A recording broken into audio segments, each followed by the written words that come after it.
이시안의 읽은 척 책방. 안녕하세요. 성신여대 겸임 교수이자 지식편의점 시안책방의 주인 이시안입니다. 제가 보통 책을 소개할 때는요, 책의 내용을 정리해서 전달해 드리지만 또 하나는 직접 읽어보셔도 좋겠다 싶은 책을 소개해 드리거든요. 그런데 오늘 소개해 드릴 책은요, 조금은 애매합니다. 호불호가 좀 갈릴 수가 있거든요. 보통 자기계발서 책은요, 미국 쪽과 일본 쪽 책들이 좀 많은데요, 이 두 책의 경향성이 확 갈리는 편입니다. 다 그런 건 아니지만 일반적으로요, 서양 쪽은 간단한 메시지를 전달하기 위해서 사례를 많이 나열하고요, 나름 객관적으로 전달하려고 노력을 하죠. 반면에 일본 쪽 책들은요, 수치나 사례보다는 주관적인 경우가 더 많아요. 이럴 때는 이래야 해 하는 그런 식이에요. 그래서 약간 매뉴얼 같은 느낌이 나거든요. 이 책이 그렇습니다.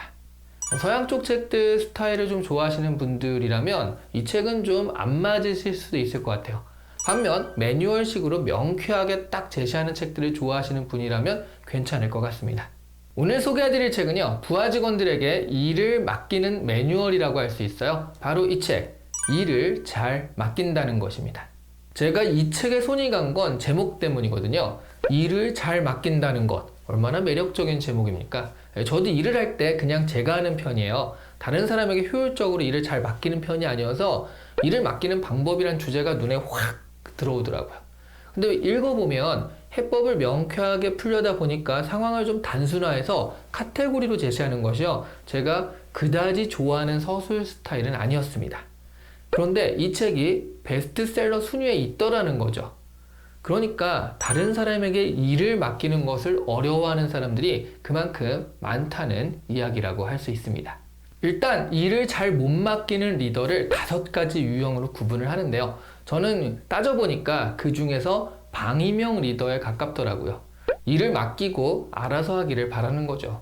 저는 그런 스타일이 일을 맡기는 대상에게 자유를 주기 때문에 좋은 거다라고 생각을 했었는데요. 다른 면에서 보자면 이런 타입의 리더는요, 타인에게 관심이 없는 스타일이라고 이 책에서는 진단하고 있습니다. 살짝 맞는 느낌도 들어요. 그리고 직원을 8가지 타입으로 분류한 다음에 각자의 스타일에 맞게 어떤 식으로 일을 맡겨야 할지를 설명해 줍니다. 개별 타입에 따른 이야기들을 나열하려면 이게 시간도 많이 걸리고 하니까 이 부분은 관심이 있으신 분들이라면 책으로 확인하시면 좋을 것 같습니다. 그리고 일을 맡겨야 하는 이유라든가 어떻게 맡겨야 하는지, 맡기는 마음가짐은 어떻게 해야 되는지, 그런 이야기들이 계속 제시가 돼요. 정말 매뉴얼 같죠? 맞습니다. 일을 맡기는 매뉴얼로 쓴 책이라고 볼 수 있어요. 사실 오늘 책은요, 책 자체의 내용보다는 이런 책이 나오고 또 인기를 끄는 이유가 무엇인지 생각해보는 계기가 됐으면 어떨까 해서 소개해드리는 책입니다. 일을 시키는 것에 어려움을 겪는 사람이 많아지는 것은요, 많은 실무자들이 별다른 훈련을 받지 못한 채 관리자가 되어서가 아닐까 합니다. 실무자와 관리자는 완전히 다른 업무잖아요. 그런데 나이가 어느 정도 되고 승진을 하면 실무를 떠나서 관리로 넘어가게 되는데, 문제는 실무를 잘하는 사람이라고 해서 관리를 잘하는 것은 아니라는 것이죠. 그리고 실무를 이미 많이 해본 사람이니까 누구보다 실무에 능숙하잖아요. 그러니 후배에게 시키면 시간은 시간대로 들어가는데 일은 더딘 꼴을 보느니 차라리 내가 하고 말지 라는 생각을 하게 됩니다. 이런 리더는요, 스스로의 일은 잘할 거예요. 하지만 이 책에서는 리더가 일을 잘하는 것은 쓸모없고 일을 잘 맡기는 것이 중요하다라고 이야기하거든요. 요즘에 제가 네이버 비즈니스에서 라이브도 하고요, 이렇게 라이브도 하고 여러 가지 같이 일을 하고 있는데요.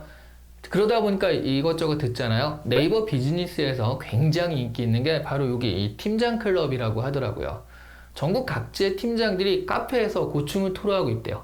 부하 직원에게 일을 시켰는데 말을 안 듣는다고 한 분이 카페에 올리면 그 밑에 위로와 공감의 댓글들이 막 엄청 달린다고 해요. 이분도 굉장히 괴로워하고 계시잖아요.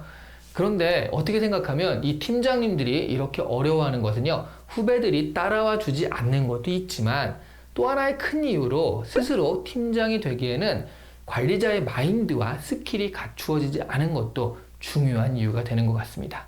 그리고 좀 더 크게 보자면 이렇게 일을 시키는 것도 어려워하는 사람이 늘어나는 것은요, 단순히 상사와 부하 직원의 관계 문제라기보다는요, 아예 인간 관계 자체에 어려움을 느끼는 사람들이 늘어나서인 것도 같습니다.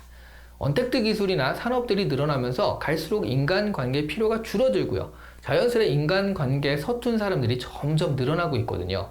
그런 면에서 보자면 인간관계가 자연스럽게 이루어지는 옛날에 비해서 지금은 인간관계 역시 노력해서 쌓아나가야 되는 것이 아닐까 합니다.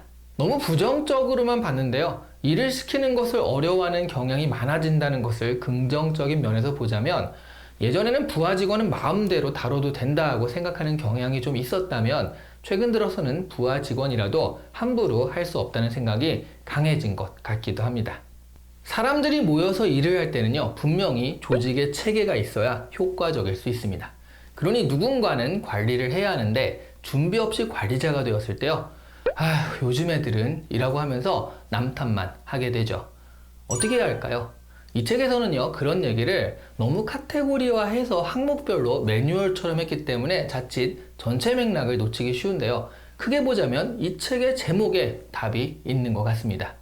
일을 잘 시키는 것이 아니라 잘 맡긴다는 것이죠. 억지로 시키는 것이 아니라 부하 직원의 특성을 정확히 파악해서 그에 맞게 일을 주고요. 또 그에 맞게 디렉팅을 하는 것이 좋은 리더라는 것입니다. 이 책의 내용을 간단하게 정리하자면 이렇게 한마디로 정리할 수 있을 것 같습니다. 오늘 이 시간에 읽은 척 책방은 마치 한 편의 일 잘 시키는 매뉴얼 같은 책, 그래서 호불호가 좀 갈릴 수 있는 책, 일을 잘 맡긴다는 것이었습니다. 좋아요와 구독은요, 절대 제가 시키는 것이 아닙니다. 지구인 여러분들이 자발적으로 반드시 누르시는 것이죠. 감사합니다.